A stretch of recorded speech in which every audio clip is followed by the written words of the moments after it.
안녕하십니까, 육식인입니다. 오늘은 CS 윈드에 대해서 기업 분석 발표 드리도록 하겠습니다. 바람이 불까요? 한번 살펴보겠습니다. 네, 기업을 선정하는 이유는 레포트 중에 해상풍력이 성장하는 산업이라는 레포트 내용이 있어가지고 한번 들여다보게 됐고, 미국 정책 IRA법의 수혜가 예상됐었습니다. 그래서 좀 더 자세하게 좀 봐봤습니다. 그리고 최근에 좀 낙폭 과대가 진행되었기 때문에 한번 분석해 봤습니다. 네, CS윈드는 인수 전문 기업이라고 볼 수도 있겠습니다. 지금까지 이제 기업의 이력을 보면은 아시아 최초로 지멘스의 풍력 타워를 공급을 했었고요. 어, 그리고 영국 풍력 타워 제조사를 이제 인수를 했고, 말레이시아 풍력 타워 제조업체도 인수를 했고요. CS 베어링도 일종의 인수죠. 했고, 터키 풍력 타워도 인수를 했고, 그리고 어, 미국 타워 공장도 인수를 했습니다. 최근에 블라트도 인수를 했죠. 네, 이런 인수건들이 굉장히 많습니다. 그래서 인수를 하면서 계속 성장시켜 왔다. 물론 본인의 체력도 있겠지만 그렇게 인수를 시켜온 기업입니다. 그래서 CS윈드는 전 세계 여러 곳에 생산 거점을 마련을 하고 있습니다. 준비가 되어 있습니다. 어, 베트남, 중국, 멕시코, 캐나다, 유럽, 말레이시아, 대만, 터키, 아메리카, 포르투갈 이렇게 여러 군데 되어 있고요. 그리고 CS 베어링은 여기 이제 따로 상장이 되어 있습니다. 예, 글로벌 네트워크 아까 말씀드린 대로 뭐 미국이나 포르투갈, 터키 뭐 이렇게 여러 군데가 있습니다. 그래서 이렇게 제가 좀 정리를 해봤는데요. 미국과 말레이시아와 포르투갈은 북미를 커버를 하고 있고, 베트남, 터키, 포르투갈이 유럽을 커버하고 있고요. 그리고 말레이시아, 죄송합니다. 베트남, 터키, 중국, 대만 법인이 아시아를 커버하고 있습니다. 네. 산업 동향을 보시면 글로벌 풍력 시장은 2030년까지 7.8% 성장하는 것으로 되어 있습니다. 그 우측에 있는 도표는 이제 유진투자증권에서 GWEC라는 이제 기관에서 조사한 것을 한번 이렇게 수치화 해가지고 표로 이렇게 레포트가 나왔습니다. 그거를 이제 제가 차트로 좀 이렇게 만들어 봤는데요. 보면은 2030년까지 7.8% 성장하는 것으로 조사가 되고 있습니다. 그 중에서도 CS윈드는 글로벌 풍력 시장 대비해서 CS윈드 매출액의 성장은 좀 더 급격하게 이루어지고 있습니다. 아까 말씀드렸던 대로 인수와 증설을 바탕으로 좀 매출액을 계속 키워오고 있습니다. 네, 그 중에서도 해상풍력 시장은 더 전망이 밝습니다. 어, 이 우측표에도 아까랑 마찬가지로 유진투자증권에서 GWEC의 기간의 그 조사 결과를 바탕으로 도표를 만들었고, 그걸 제가 차트로 만들어 봤는데 CAGR, 그러니까 연평균 성장률이 21.4%에 달합니다. 굉장히 급격한 성장을 예상을 하고 있습니다. 네, 그 해상풍력 시장의 전망도 좋은데 그 중에서도 해상풍력의 하부 구조물 시장은 좀 더 성장률이 가파릅니다. 이 내용은 유진투자증권에서 예측한 자료인데요. 2030년까지 연평균 성장률은 37.6%에 달합니다. 네, 이렇게 급격하게 성장을 예상을 하고 있고 중국을 제외한 자료는 우측과 같습니다.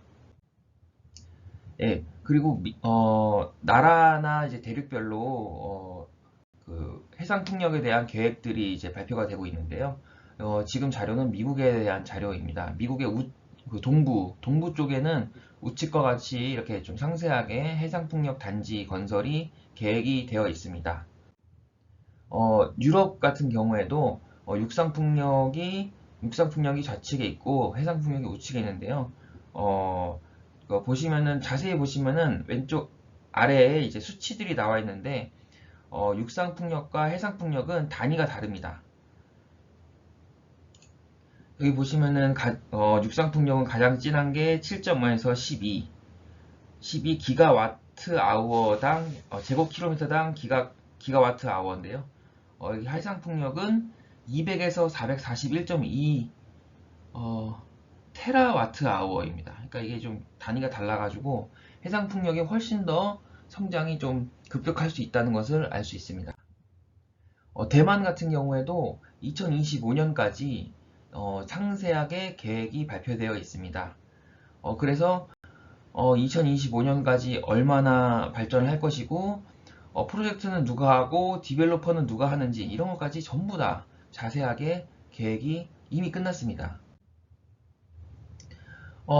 육상풍력 발전기 평균 가격을 보시면 2008년부터 2022년까지 꾸준하게 줄어왔습니다. 근데 2020년부터는 이제 조금씩 다시 상승하고 있는 것은 이제 인플레이션의 영향으로 볼 수 있겠습니다. 그리고 우측 그림은 이제 블룸버그 NEF라는 곳에서 조사한 자료인데요. 배터리 스토리지도 계속 낮아지고 있고, 보시면 제가 지금 주목하고 있는 부분은 짙은 파란색이 육상풍력이고 흐릿한 파란색이 해상풍력입니다. 보시면은 해상풍력과 육상풍력이 지금 가격이 내려와서 이제 석탄이나 가스보다 풍력이 더 싸져 있는 것을 확인하실 수 있습니다. 근데 이것은 조사 기간마다는 조금씩 다르다는 점은 좀 염두를 할 필요는 있습니다. 네, 그리고 요 자료는 이제 전력거래소에서 발표한 자료입니다. 전력거래소에 따르면은 발전 LNG 단가는 258.67원으로 이제 많이 올랐다. 보셔서 그러니까 LNG가 이렇게 올랐고 유연탄이 이렇게 올랐습니다. 근데 원자력은 이렇게 쭉 이제 좀 낮은 가격을 유지하고 있죠. 그리고 여기 밑에 자료는 이제 증권사 레포트에서 따온 자료입니다. 영국과 네덜란드의 해상풍력의 단가는 메가와트 아워당 53달러 그리고 69달러 이렇게 된다고 합니다. 그래서 좀 비싼 69달러를 채용해서 원달러 환율을 이제 1350원이라고 가정을 하고 하면은 좀 변환하면은 메가와트 아워당 93,150원이고 얘는 이제 와트 아워당 93.15원입니다. 그래서 요 전력 거래소의 자료와 요 증권사 레포트의 이제 단위를 이제 일치시켜 가지고 매칭을 해보면 우측의 이제 차트와 같습니다. 그래서 LNG와 유연탄보다는 좀 낮은 가격을 유지하고 있고 원자력이 이제 압도적으로 낮은 가격을 나타내고 있습니다.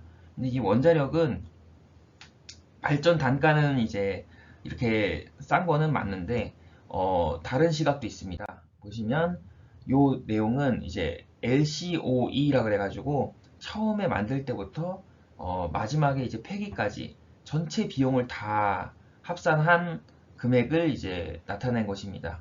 그래서 생애 주기 동안 드는 비용이고요. 이때는 뉴클리어는 이게 파란색이 이제 그 원자력이죠. 이 원자력은 이제 좀 높게 좀 표시되어 있고, 그리고 풍력과 태양광은 이제 가장 낮은 가격을 보실 수가 있습니다.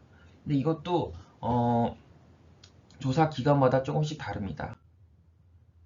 예, 그래서 LCOE 아까 말씀드린 이 LCOE 같은 경우에는 이 IEA에서 발표한 자료에서는 재생에너지가 이렇게 2020년, 30년, 50년 이렇게 쭉쭉 내려올 것이다. 이렇게 좀 예상하고 있는 것이고요. 태양광 내려오고 있고, 예, 다 이렇게 재생에너지 전체가 2050년. 근데 2050년은 알 수는 없겠죠. 2030년도 알기 어렵고 하물며 내년도 알기는 어려운데 아무튼 뭐 그냥 내려가고 있다 이렇게 참고하시면 될 것 같고 그 반면에 화석연료나 원자력은 그렇게 줄어드는 폭이 그렇게 크진 않다. 그렇게 지금 얘기를 하고 있습니다. 예, 미국에서 진행되고 있는 IRA법에 대해서 보겠습니다. 그래서 개요는 민주당 내 전격 합의에 따라서 통과됐고요. 바이든 대통령 서명에 따라서 8월 16일, 작년 8월 16일이죠. 그때 발의가 됐고요. 그리고 뭐 이런 거 저런 거 그냥 넘어가시면 될 것 같고 그래서 뭐 기대 효과는 무엇이 있느냐? 태양광 쪽에는 기존 진출 기업들의 수혜가 예상되고 풍력 같은 경우에도 해상풍력 임대부지의 확장 그리고 세액 공제 혜택, 송전 인프라 혜택 그리고 기자재 및 공급 시에 우리 기업들의 진출 확대가 기대된다. 이런 내용이 있습니다. 이 자료는 코트라 자료입니다. 그래서 이번에 저희 풍력 발전 같은 경우에는 해당되는 게 요 2번의 내용입니다. 미국 에너지 안보 강화 노력에 대한 내용이고, 태양광 패널, 풍력 터빈, 배터리 및 주요 광물 미국 제조 생산세를 공제하겠다. 이렇게 되어 있습니다. 그래서 시사점에는 뭐 한국수력 원자력이나 뭐 LS 전선 쪽이 좀 수혜를 받을 수 있지 않겠나 하고 코트라에서는 얘기를 하고 있습니다. 그럼 구체적으로 뭐 얼마나 세액 공제를 받을 수 있겠느냐 하는 거는 이제 증권사에서 이렇게 계산을 해 놨는데요. 그걸 이제 IMPC라 그래가지고 요게 이제 좀 그 IRA의 좀 세부 법안입니다. 그래서 2023년부터 29년까지 와트당 3센트 세액 공제를 이제 받을 수 있게끔 되어 있습니다. 그래서 여기 삼성증권에서는 2032년까지 CS윈드가 AMPC라는 요 세액 공제로 얼만큼 공제를 받을 수 있을지를 좀 계산을 해놓은 내용이 되겠습니다. 그리고 이 위쪽에서는 이제 CS윈드의 이제 2023년 그 EQ의 그 실적 발표 자료입니다. 이미 IRA의 AMPC는 반영이 되고 있습니다. 그래서 실적 발표 자료에서도 AMPC 276억 원을 세액 공제를 받았다는 얘기죠. 그래서 큰 폭으로 영업이익이 큰 폭으로 상승하고 있다. 이런 내용을 얘기를 하고 있습니다. 예. 그리고 CS윈드의 비즈니스 구조를 살펴보면 이 내용은 CS윈드의 그 실적 발표 자료인데요. 보시면은 프로젝트를 하고 그 다음에 이제 OEM 쪽에서 이제 만들고 그 다음에 설치하고 그리드를 커넥션, 그러니까 송전 배전 이런 거 얘기하는 거겠죠. 그 다음에 이제 작동시키고 뭐 하는 거죠. 요 밸류 체인이 있는데 그 중에 풍력 같은 경우에는 디벨로퍼가 이제 플랜을 하고 그 다음에 윈드 터빈 메이커가 터빈 업체에서 턴키로 받아가지고 이제 풍력 발전기를 생산을 합니다. 건설사로 치면은 디벨로퍼는 LH가 될 것이고요. 턴키로 받아가지고 하는 회사들이 뭐 건설사죠. 예를 들어서 뭐 GS건설이나 뭐 그런 건설사들이 될 것입니다. 그런 역할을 이제 터빈 업체들이 받아서 합니다. 그래서 디벨로퍼 같은 경우에는 뭐 오스테드, 뭐 한국전력공사 이런 데가 있고요. 터빈 업체들은 베스타스, 지멘스, 가멘사, 골드윈드, 뭐 중국 기업이죠. 그리고 GE 뭐 이런 회사들이 있습니다. 노르덱스 이런 회사들이 유명하고요. 그래서 이제 타워 업체들은 지금 이런 업체들이 있습니다. 네, 이런 업체들이 이제 그 CS윈드의 경쟁사들이 되겠죠. 네, 요 내용은 그 CS윈드에서 어떻게 수주를 받아서 제작이 되는지를 나타내는 과정입니다. 그래서 처음에는 회사가 뭐 제작을 할 수 있는지 그런 것들을 이제 좀 회의를 해서 선정을 하겠죠. 그 다음에 이제 수주를 받고요. 수주를 받은 다음에 2주 동안 원재료를 삽니다. 그리고 12주 동안 원재료를 받고 제작에 3, 4주 동안 들어갑니다. 그래서 이제 출하를 하는 이런 구조로 되어 있는데, 중요한 거는 제작을 먼저 해놓는 게 아니라 수주를 받고 제작한다는 데에 핵심이 있습니다. 네, 이게 첫 번째 포인트고요. 두 번째 포인트는 여기 보시면은 원자재 비용 부담 고객 전가 이렇게 되어 있습니다. 이렇게 이제 협의를 한다는 거죠. 그러니까 뭐 싸면 싼 대로 하는 게 아니고 원자재 비용을 이제 수주 가격에 반영을 한다. 그래서 전가를 할 수 있다. 이런 내용을 이제 얘기하고 있습니다. 네, 주요 매출처 및 매출 비중을 보겠습니다. 보시면은 A, B, C, D사에 이런 비중으로 납품을 하고 있다. 그래서 이 납품 비중을 다 합치면은 87.6%에 달한다. 글로벌 유수 풍력 업체에 납품이 되고 있다. 이런 내용들이 나와 있습니다. 그래서 비중이 어디에 많이 편중되어 있는 것은 아니고 좀 이제 고루고루 분포되어 있다는 게 좀 장점이 되겠습니다. 네, 비즈니스 구조를 가격과 비용의 측면에서 한번 살펴보겠습니다. 가격은 이제 주로 그 평균 타워의 크기나 철강의 가격, 그리고 표면 처리 기준, 내장재 사양 이런 것들이 이제 가격에 포함된다고 하는데요. 그러니까 타워 크기가 점점 커지는 추세에 있기 때문에 점차 가격은 장기적으로 보면은 상승할 것으로 보고 있고, 우측의 그래프를 보시면은 이제 수출 단가를 수출 코드로서 확인을 할 수가 있는데 조금씩 점차 증가하고 있는 것을 보실 수가 있으실 겁니다. 그리고 비용은 가장 큰 비용을 이제 후판이 차지하고 있습니다. 56.1%. 이게 이제 후판을 이제 차지하는 비중인데, 그래서 후판 가격이 무엇보다 중요합니다. 근데 이제 철강 제품별 유통 가격 추이에 오른쪽 그래프를 보시면 전 세계 후판 가격은 중국 후판 가격을 거의 따라갑니다. 그래서 중국 후판 가격 이 회색을 보시면은 2021년 인플레이션이 정점을 찍었을 때 이 피크를 찍고 이제 쭉 내려오고 있는 것을 보실 수가 있습니다. 앞으로는 어떻게 될지는 모릅니다. 하지만 지금까지는 좀 그래도 안정화되고 있다. 매크로 관심이 있으신 분들은 아시겠지만 CPI 같은 경우나 뭐 PPI 같은 경우에도 좀 최근에 하향 추세에 있는 것을 아실 수 있으실 겁니다. 그게 이제 중국의 이제 후판 가격에도 좀 나타나고 있고, 열형 가격도 마찬가지입니다. 상승했다가 이제 하향 안정화가 되어가고 있습니다. 근데 뭐 어떻게 될지는 잘 모르겠지만 아무튼 그렇게 큰 부담인 상황은 아니다. 그 정도만 보시면 될 것 같습니다. CS 윈드의 주요 제품입니다. 보시면은 언쇼어는 육상풍력이고 오프쇼어는 해상풍력인데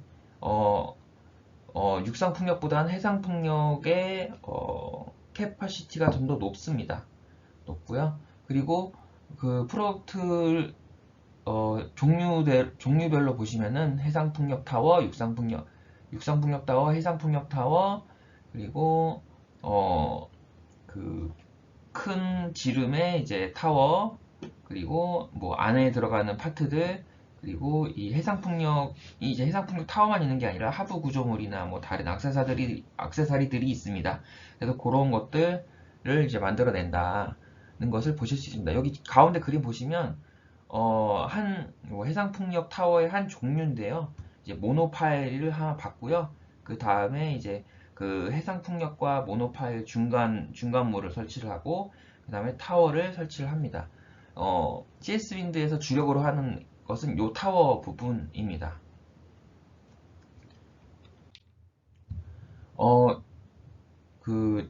더 유로피언 윈드 에너지 어소시에이션이라는 데서 이 그 풍력 터빈의 구성 요소 중에 얼마나 비중을 차지하는지를 이제 부품별로 좀 조사를 해본 자료입니다. 보시면은 타워가 26.3%로 가장 높은 원가 비중을 차지하고 있습니다. 두 번째는 로터 블레이드, 세 번째는 기어박스, 뭐 이런 식으로 되어 있는데, 아무튼 풍력 타워가 이 풍력 터빈 발전기에서 가장 큰 요소임에는 분명해 보입니다.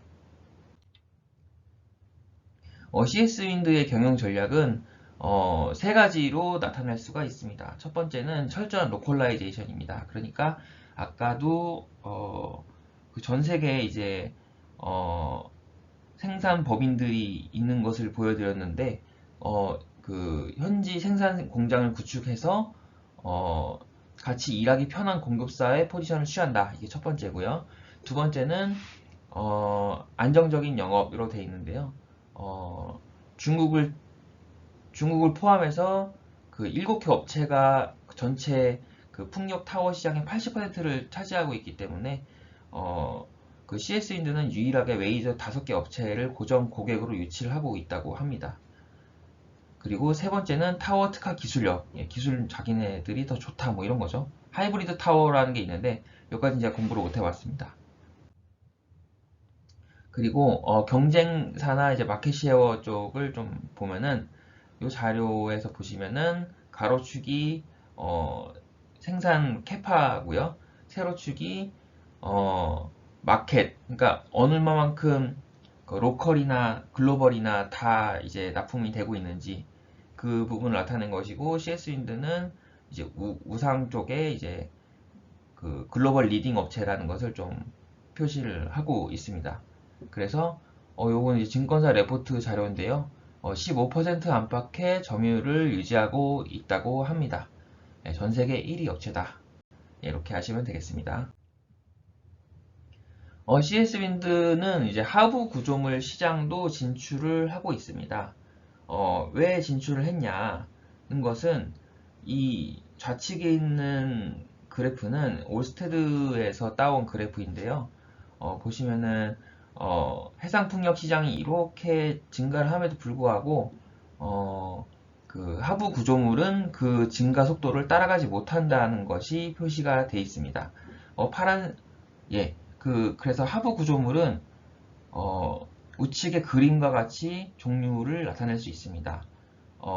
첫 번째는 이 중간에 이제 서브스테이션, 그러니까 중간에 있는 역이죠. 그 두 번째는 처음에 아까 보여드린 모노파일, 그리고 모노파일과 윈드타워를 연결하는 파트, 그리고 이제 이 자켓류, 그리고 부유식 해상풍력, 부유식 해상풍력 많이 들어보셨을 겁니다. 요즘에 많이 개발을 하고 있는 그 하부 구조물이죠. 이렇게 보실 수가 있습니다. 최근에 이제 블라트사를 이제 덴마크에 있는 블라트사를 이제 CS윈드에서 인수를 했습니다. 인수를 하고 나서 CS윈드에서 자료를 냈는데요. 그 자료를 좀 요약을 해드리면 이 블라트사는 1965년 설립이 됐고요. 현재까지는 적자 기업입니다. 매출액은 늘고 있지만 이제 적자를 보고 있다는 것이죠. 예, 이렇게 두 군데에 이제 그 생산 거점이 마련되어 있고요. 모노파일, 자켓류 이런 것들을 이제 생산을 하고 있습니다. 린데라고 할까요? 아무튼 여기서는 이제 부유식 해상풍력도 생산을 하고 있습니다.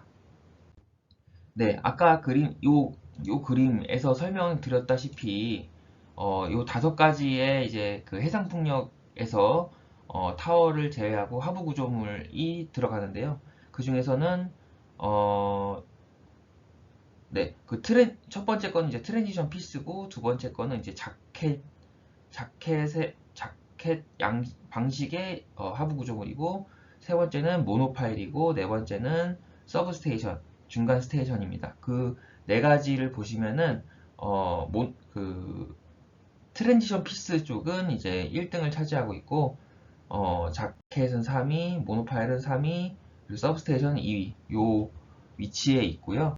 그리고 전체 매출액을 보면은 글로벌 마켓쉐어에서 3위 정도를 중국을 제외하고 3위 정도를 이제 차지하고 있는 업체입니다.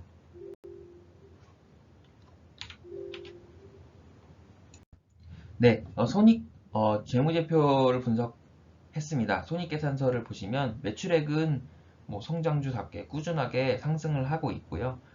근데 최근에 전방 산업, 특히 터빈사 쪽이 이제 악화돼가지고 영업이익이나 영업이익률은 감소했으나 턴어라운드를 하고 있습니다. 보시면 이쪽에 턴어라운드를 하고 있죠. 영업이익률은 그렇게 높은 수준은 아닙니다. 7%에서 왔다 갔다 하고 있고요. 해외 회사 인수 확장 이런 것 때문에 매출액을 늘리는 데 좀 집중하고 있는 모습입니다. 재무상태표도 보시면은 부채 비율이 굉장히 높은 편입니다. 104.3%고요. 2분기 기준입니다. 순운전자본도 지속해서 상승하고 있습니다. 순운전자본은 매출채권 외상값, 그리고 재고자산, 그리고 매입채무를 뺀 값이죠. 그러니까 묶인 돈입니다. 묶인 돈. 그 사업하는데 묶인 돈인데 그 묶일 돈이 계속 많아지고 있습니다. 그러니까 순현금 이런 게 좀 딸릴 수도 있겠죠. 아무튼 묶이는 돈이 많아지는 건 좋은 건 아닙니다. 네, 그 차입금 상환 계획도 이렇게 공시를 하고 있습니다. 사업 계획을 원래는 처음에 CS인드가 초기에 이제 발행을 했고 나서 그러니까 정정해서 다시 사업 계획을 발표를 했습니다. 거기에 보면 이제 차입금 상환 계획이 이렇게 나와 있는데 2023년엔 2600억, 2024년에는 1400억을 차입금을 상환하겠다고 공시를 하고 있습니다. 네, 그래서 올해 이 2600억을 상환하는지 그런 거를 좀 확인을 할 필요가 있습니다. 반기 기준으로 현금성 자산은 1810억 원 정도입니다. 그러니까 2600억을 갚기에 쉽진 않은 상황인데요. 갚는지는 한번 봐야 될 것 같고요. 예, 밸류에이션을 보면은 PBR은 2020년 이후에는 역사적으로 좀 낮은 수준이기는 합니다. 요 2020년 그 풍력 산업이 부각받기 전에는 지금보다는 낮은 밸류이기는 합니다만 그 이후에는 이렇게 내려간 적이 없습니다. 예. 그리고 PER 기준으로는 턴어라운드 구간에서 좀 낮은 수준에 있다고 볼 수가 있습니다. 어, 뭐 차트만 봐도 지금 급락을 하고 있는 모습인데 좀 고평가를 받았다고 보긴 힘든 수준인 것 같습니다. 좀 주가나 시장은 2023년 실적에 대해서 큰 우려를 하고 있는 것으로 보입니다. 근데 그 증권사 컨센서스를 이제 보시면은 어, 이게 그 주가를 치면은 이게 그 컨센서스가 좀 많이 확 내려왔어야 될 것 같은데 컨센서스는 계속 이제 버티고 있습니다. 그래서 시장의 우려가 과도하다면은 급반등이 될 수도 있지 않을까. 근데 아직은 안 되고 있습니다. 경영진을 살펴보았습니다. 김성권 대표이사고요. 54년 1월생이시고 예, 맨주먹으로 사업을 시작해서 CS윈드를 풍력 발전 타워 제조 분야 1위 기업으로 키워냈다. 79년도 극동건설에 입사를 했고 사우디 건설 현장 경험이 있다. 예, 그리고 82년에 철강회사로 이직을 해서 자재 구매 전문가로 일을 했다. 그 다음에 89년도에 CS윈드를 창업을 했다. 뭐 이렇게 돼 있는데 약간 뭐 물론 완전히 비할 바는 아니겠지만 약간 정주영 회장님이 생각나는 이력입니다. 예. 일화 그 김성훈 대표이사의 일화도 있는데요. 2003년에 시장 3위 그 당시 3위 업체였던 덴마크의 NEG 마이콘으로부터 수주를 했습니다. 2003년에 했는데 그리고 베트남에 풍력타워를 생산하기로 했는데 그 태풍 때문에 공장이 무너졌다고 합니다. 그래서 이제 배상금을 지불해야 되는데 근데 배상금을 지불하기가 여력이 안 됐는데 김성훈 회장이 이제 그 협상을 잘 해가지고 시간이랑 물량을 보장해주면 손해를 이제 전부 배상하겠다 이렇게 해서 설득을 했고 근데 오히려 추가 투자를 받았다. 근데 요것 때문에 급성장하는 계기가 됐다. 이렇게 얘기를 하고 있습니다. 그렇다고 풍력 산업이 마냥 뭐 좋냐 그건 아닙니다. 전방 산업이 좀 주춤하고 있습니다. 주요 4개 업체 중에 3개 업체 베스타스, 올스테드, 노덱스 이쪽 업체들의 주가들이 최근에 많이 안 좋습니다. 그래서 시장은 정책적으로는 우호적인 건 알겠는데 높은 금리 때문에 풍력 발전이 예상보다 좀 지연될 수 있겠다 이렇게 판단을 하고 있는 것 같습니다. 그 올스테드 같은 경우에는 여기 이제 급락을 하죠. 이 급락을 하는 게 기자재 공급난 때문에 23억 달러 손상을 예고하면서 25%가 그날 하루에 빠졌습니다. 그래서 이제 주요 원인이 이제 세 가지가 있는데 첫 번째는 방금 말씀드린 대로 기자재 조달이 늦어졌다. 그래서 이제 기자재 품질 이슈가 있다. 두 번째는 그 미국의 이제 보너스 크레딧 협상이 지연됐다. 그래서 이제 이건 정책 이슈가 되겠고요. 세 번째는 이자율 상승, 금리 때문이죠. 그래서 손상이 예상된다. 금리 이슈죠. 이 세 가지인데 이 첫 번째 이슈는 최근에 7월 달에 CS 윈드가 인수했던 블라트 회사에는 기회가 될 수도 있습니다. 네, 김성은 대표이사의 이제 그 한국경제TV와의 인터뷰에서 나왔던 내용입니다. 블라트를 인수를 한 것에 대해서는 우려를 많이 하고 있는데, 근데 용적 결합률, 죄송합니다. 결합률이 이제 3% 미만으로 안정적인 공장으로 바꿨다. 그전에는 결함이 되게 많아가지고 납품이 잘 안 됐답니다. 근데 이제 CS윈드에서 용접에 대한 어떤 노하우라든지 이런 걸 전수하면서 안정적인 기업이 됐다. 그리고 뭐 1,000억 원대의 재무 보전도 받을 거라고 합니다. 그래서 내년 초부터 바로 턴어라운드를 시킬 수 있다. 그렇게 예상한다. 이렇게 얘기했습니다. 그러니까 올스테드 미국 해상풍력 단지 손실 가능성에 대해서도 이제 인터뷰어가 물어봤는데 이게 이제 오히려 기회라는 겁니다. 왜냐면은 플라트사가 이제 그 공급하는 회사들 중에 하나죠. 하부 구조물 회사니까요. 이제 근데 이제 불량률이 높아서 공급을 못했는데 불량률을 잡았고 다른 해상 구조물 업체들은 이제 아직 잘 못 잡았으니까 이때 이제 마켓 시ェ어를 늘릴 수 있는 기회라는 겁니다. 다 믿어야 될지도 모르겠지만 아무튼 대표이사의 말로는 그렇습니다. 네, 아까 리스크 중에 이제 상환금 2023년에 2,600억 요거 이제 제대로 납품 될지 상환이 될지 좀 봐야 되는데 이게 이제 3분기 2023년 3분기의 내용인데요. 차입금이 정기 말 대비해서 오히려 늘었습니다. 차입금이 줄질 않고 있습니다. 그래서 좀 우려가 됩니다. 솔직히. 뭐 그렇다고 해서 이 약속을 못 지켰다고 해서 뭐 회사가 뭐 갑자기 무너지거나 뭐 그런 건 아니겠지만 차입금이 그래도 줄어드는 방향으로 가야 될 텐데 늘었다는 거는 좀 우려가 되는 상황입니다. 그리고 아까 세 가지 중에 하나죠. 이제 정책 쪽이 있는데 아무래도 바이든이 속해 있는 민주당과 이제 트럼프가 속해 있는 공화당이 정책이 완전히 다르기 때문에 대선에 이 주가가 영향을 받을 수밖에 없습니다. 근데 바이든이 이제 재선이 안 될지도 모른다는 기사들이 쏟아지고 있죠. 그래서 바이든 대 트럼프 대 모름 이렇게 양자 구도로 하면은 트럼프가 5% 이기는 걸로 나오고 10월 22일 자료입니다. 그리고 케네디 주니어가 또 출마를 한다고 하죠. 부소속으로. 그래서 이제 3자 대결을 하면은 트럼프가 더 차이를 벌린다. 6% 차이다. 뭐 이렇게 돼 있습니다.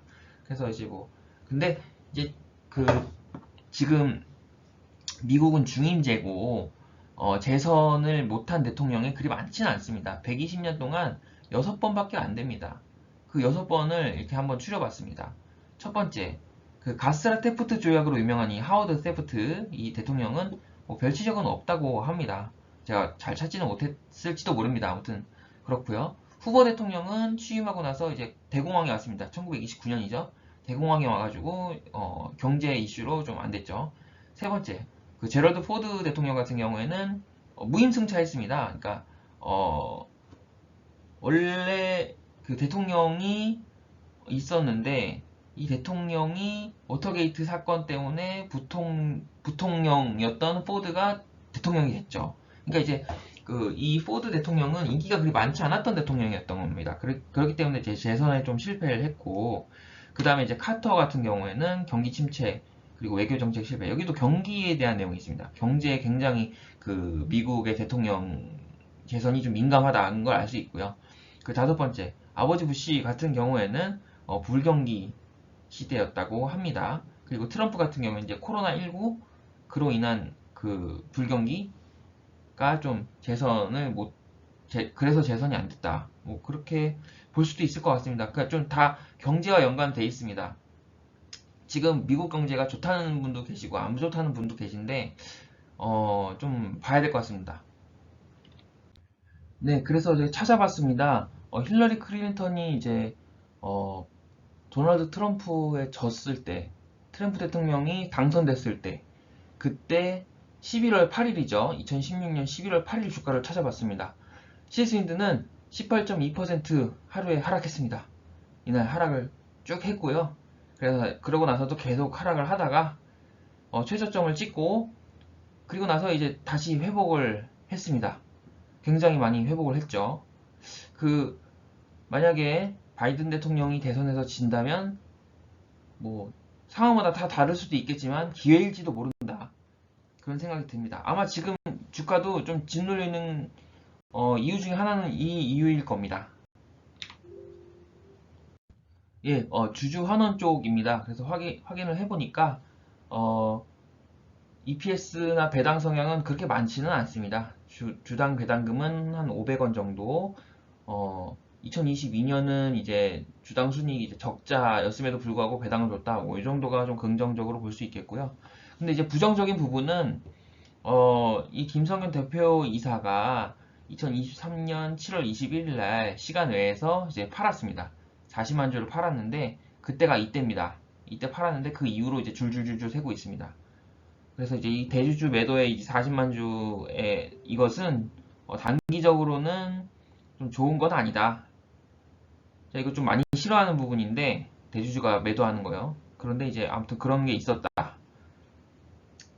실적 자료에는 뭐 주주 환원을 어떻게 하겠다는 정책은 없습니다. 그러니까 주주 환원에 적극적인 회사는 아닙니다.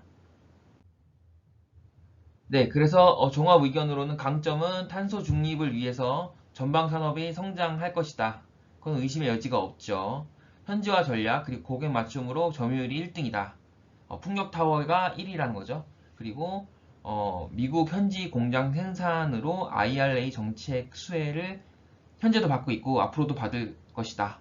그리고 최근 낮아진 주가로 인해서 적금할 만한 밸류에이션으로 왔다. 전에는 좀 비쌌거든요. 이게 좀 그래도 인간적인 그래 아주 싸다고는 볼 수는 없지만 그래도 인간적인 밸류에이션까지는 왔다는 것이고요. 약점이나 추가 확인이 필요한 부분은 대주주가 매도한 거는 큰 악재이고요.